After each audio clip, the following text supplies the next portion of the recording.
Everyone কেমন আছেন সবাই? দীপ বলছিলাম, বাট আজকে শ্রীমঙ্গল থেকে না, আজকে পদ্মার পাড় থেকে, মাওয়াঘাট থেকে। সো হঠাৎ করে প্ল্যান হয়েছে, আমি উত্তরাতে ছিলাম। হঠাৎ করে প্ল্যান হয়েছে রাত 8টা বাজে আমরা মাওয়া যাবো, ইলিশ মাছ খাবো। সো এখানে আমার ফার্স্ট টাইম। সো এখানে মাওয়াতে আসার পর আমি একটা জিনিস খেয়াল করছি, অনেকগুলা স্টল ছিল এখানে ইলিশ খাবারের জন্য, যেমন হচ্ছে শখের হাড়ি প্লাস হচ্ছে নিরালা হোটেল। বাট আমরা চাইছিলাম যে একেবারে পদ্মা নদীর পাড়ের যেসব হোটেল আছে সেগুলোতে খাওয়ার জন্য।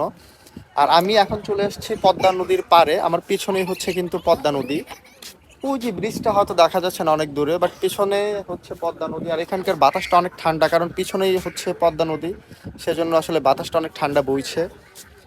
সো দেখেন অনেক সুন্দর, অনেক সুন্দর পেছনে ডেকোরেশন দেখেন। আর আমরা এখন খাবো সম্ভবত পদ্মা পাড়ের ইলিশে যে স্টলটা।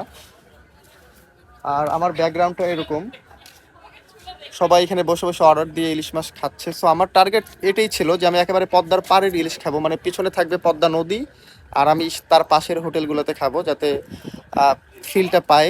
কারণ এখানে অনেকগুলো স্টল আছে, আপনি চুজ করবেন আপনি কোথায় খাবেন, যে যে এমনটা চায়। সো মামাতে আসলে সবাই আসে পদ্মার পাড়ের ইলিশ খাওয়ার জন্য। সো আমরা একেবারে পাড়ে চলে আসছি। আমার পিছনে হচ্ছে পদ্মার পাড় যেটা। সো চলেন যাই কোন হোটেলে ইলিশ খাই, আমার ফার্স্ট এক্সপিরিয়েন্স শেয়ার করবো আপনাদের সাথে।